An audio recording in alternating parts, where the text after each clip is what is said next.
muito bem-vindos de volta ao nosso canal, Creio Logo Sei. Antes de começarmos, venho aqui mais uma vez pedir perdão pela demora, Nós temos aí alguns bons dias, algumas semanas sem postar vídeos, Por conta de toda a correria, De todas as tarefas aí do dia a dia, de inúmeros percalços, É o dia a dia, é o trabalho, às vezes problemas de saúde, o serviço na igreja local. Então, tudo isso faz, às vezes, com que os vídeos fiquem a sair, Eu peço perdão em nome de Jesus e espero em Deus que isso seja cada vez menos comum, que a gente possa ser sempre pontual aqui, tá certo? E agradeço a você que está conosco. Hoje, continuando o nosso tema de fim dos tempos, nós vamos falar sobre a angústia de Jacó. Você já deve ter ouvido essa expressão na Bíblia, Já deve ter lido essa expressão na Bíblia, eu acredito que sim. Então, nós vamos falar dela hoje. Antes da gente continuar, peço a você que se inscreva aqui no nosso canal, ative o sininho para receber as notificações, curta, compartilhe esse vídeo se você for edificado por ele e que você possa nos seguir nas redes sociais. Muito obrigada! Então, a expressão angústia de Jacó, ela é usada para falar da grande tribulação. Ela é comum no Antigo Testamento, essa expressão angústia de Jacó. No Novo Testamento, ela vai ser chamada de grande tribulação, enfim, como nós vamos ver agora em alguns textos. Então, para começar, vamos ler dois textos, e aí depois a gente começa a falar um pouquinho sobre isso. O primeiro texto está em Jeremias 30, do 4 ao 8, e depois nós vamos ler Mateus 24, versículo 21. Vamos lá? Essas são as palavras que o Senhor falou acerca de Israel e de Judá. Assim diz o Senhor: ouvem-se gritos de pânico, de pavor e não de paz. Pergunte e veja, pode um homem dar à luz? Por que veja então todos os homens com as mãos no estômago, como uma mulher em trabalho de parto? Por que estão pálidos todos os rostos? Como será terrível aquele dia sem comparação? Será tempo de angústia para Jacó, mas ele será salvo. Naquele dia, declara o Senhor dos Exércitos, quebrarei o jugo que está sobre o pescoço deles e arrebentarei as suas correntes, e não mais serão escravizados pelos estrangeiros. Agora vamos ler Mateus 24, 21. Porque haverá então grande tribulação, como nunca houve desde o princípio do mundo e até agora, nem jamais haverá. Amém. Glória a Deus pela sua palavra. O que nós fizemos aqui foi uma comparação. Em Jeremias, ele está descrevendo um tempo de terrível dor, Fala que os homens vão estar tudo com a mão no estômago, parece mulher em trabalho de parto, uma loucura, um sofrimento sem igual. E aí ele chama esse sofrimento de angústia para Jacó. E quando nós vamos lá em Mateus 24, no sermão profético de Jesus, ele fala que vai ser um tempo de tribulação que nunca houve antes, nem depois vai ter, quer dizer, vai ser único na história. E ele está falando exatamente do mesmo período. Então, assim, o que nós entendemos é que a grande tribulação é a mesma coisa que angústia de Jacó. Mas por que angústia para Jacó? Porque Jacó é um dos patriarcas do povo de Israel, foi o pai das 12 tribos de Israel, E aí a gente pode ver algumas coisas que aconteceram com ele, como por exemplo, está lá em Gênesis 32, 33, quando ele vai se encontrar com o irmão dele. Não sei se vocês lembram, acredito que a maioria lembra da história. Ele vivia na casa do sogro, Ele tinha enganado o irmão, pegou a primogenitura do pai, fugiu, foi para a casa de um homem chamado Labão, lá ele se casou. E quando ele voltou para Canaã, porque ele quis voltar para a terra dos pais dele, Deus mandou ele voltar para a terra dos pais dele, ele sabia que o irmão dele estava esperando por ele e que ia matá-lo. Nesse meio do caminho ele teve um encontro com Deus, que foi lá no Vale do Jaboque, ele lutou com Deus, Deus o abençoou, mudou seu nome para Israel, e lá em Gênesis 33, 3 diz que ele, quando esteve diante do irmão, se curvou 7 vezes diante do seu irmão. Interessante isso, ele se curvou 7 vezes diante do seu irmão Esaú. E quando a gente começa a fazer um paralelo com a questão da grande tribulação, o que nós sabemos? Que a grande tribulação vai ser um período de 7 anos, né? De terrível tribulação, de terrível tempo, né? Para o mundo, de juízo de Deus para o mundo. Então ele se curvou 7 vezes diante do seu irmão, que queria matá-lo, e a grande tribulação será um período de 7 anos. Além disso, esse fato de que ele tinha medo do irmão querer matá-lo por conta dos enganos, né, de tudo que aconteceu lá no passado, remete aos dias atuais a questão de Israel, Jacó e os países vizinhos ali que o odeiam, que são ninguém mais, ninguém menos do que descendentes, na sua maioria, do seu irmão Esaú, do irmão do pai deles, né?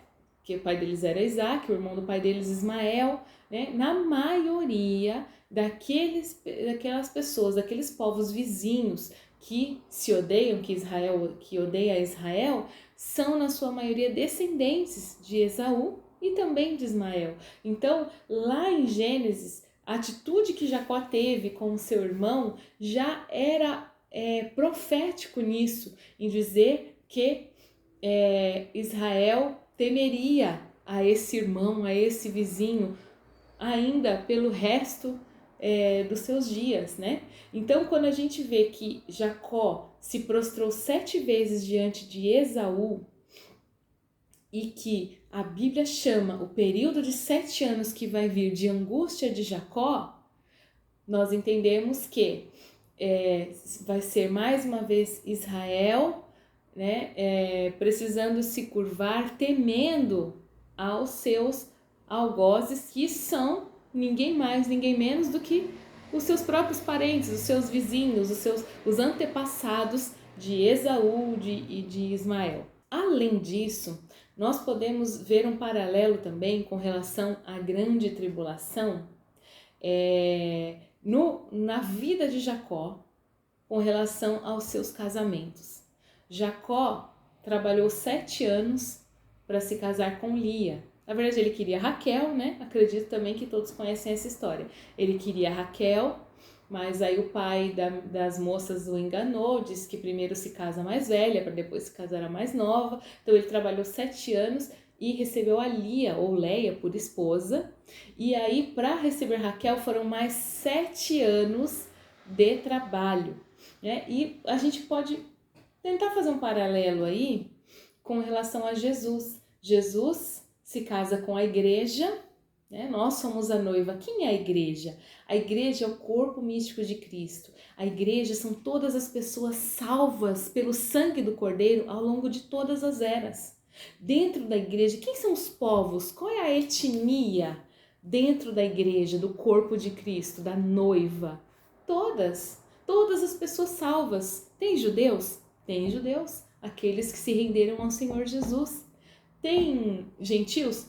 De todas as tribos, povos, línguas e raças, né? O evangelho chegou até nós, o evangelho alcançou já boa parte do mundo. Tem muita gente ainda para ser alcançada? Tem, mas o evangelho já chegou em boa parte do mundo. Então, quem é a noiva de Cristo? A noiva de Cristo são todos aqueles que foram lavados e remidos pelo sangue do Cordeiro ao longo desses 2000 anos. Então, Jesus se casa primeiro com a sua noiva, com a igreja, e depois de 7 anos, que seria a grande tribulação, ele se casa com o remanescente, que é basicamente Israel e as pessoas, né, de outros povos que também serão salvas através do testemunho de Israel.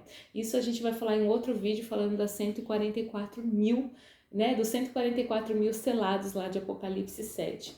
Mas então, queridos, o que eu gostaria aqui de mais explanar sobre esse assunto? Que na minha opinião, né, lembra que a gente fala aqui, né, a minha opinião, fique à vontade para discordar, para dar a sua opinião, né, de forma cristã. Se você pensa diferente, por favor, coloque seus argumentos, seus textos bíblicos aqui, porque a gente quer isso, a gente quer aprender da palavra de Deus, né? que a grande tribulação é um tempo de tratamento com Israel. A grande tribulação não é para a igreja, né? O próprio texto diz aqui que a grande tribulação e a angústia de Jacó são a mesma coisa, pelo texto de Jeremias, né? Então, o que a igreja estaria fazendo aqui? A igreja já subiu, a igreja já está desposando o noivo. Quem está aqui 7 anos é Israel labutando, né? Trabalhando, Israel caindo em si, caindo na real, Israel pregando a salvação em Jesus, né? Depois de, meu Deus, agora eu entendi tudo. Então, e aí Israel entra em cena novamente para que Deus trate com eles, né? O tempo profético da igreja cessa e volta o tempo profético de Israel. Israel vai ser tratado e Israel será salvo, como diz lá em Romanos capítulo 11. Então, o que eu entendo aqui é que se grande tribulação é igual a angústia para Jacó, não tem nada a ver com a igreja. A igreja já estará nas bodas do Cordeiro, já estará com o Senhor nos lares, né? Por isso que eu entendo que a igreja será arrebatada antes da grande tribulação, certo? E o que está acontecendo hoje em dia, né? Esses conflitos, Israel-Hamas, Israel-Hezbollah, Israel-Irã, também em outros lugares na Europa, né? Rússia, Ucrânia, aí tem os Estados Unidos e a China ali se mexendo, fazendo ameaças. Isso é tudo um palco que está sendo montado para o anticristo agir, né? Na hora em que o caos se instalar, muito provavelmente ele vai se levantar e vai colocar as coisas no seu devido lugar, vai colocar ordem, né? A palavra diz que quando se disserem por aí que existe paz, não significa que vai ter paz. Vão estar dizendo por aí, então virá repentina destruição. Então, é isso que está acontecendo hoje, né? Tudo isso daí é o palco sendo montado para ele entrar em cena. Mas nós estamos na luz, nós não estamos em trevas, né? Aqui está a palavra de Deus para nos instruir, para nos deixar alertas e, o melhor de tudo, esperançosos. Aleluia! Maranata, hora vem, Senhor Jesus. Glória a Deus. Eu espero que essa reflexão, né, tenha te abençoado de alguma forma, tenha te edificado de alguma forma. Espero que Deus te abençoe e te guarde nesse dia e a gente se vê aqui no próximo vídeo, se o Senhor permitir. Um grande abraço e fiquem todos na graça e na paz do Senhor.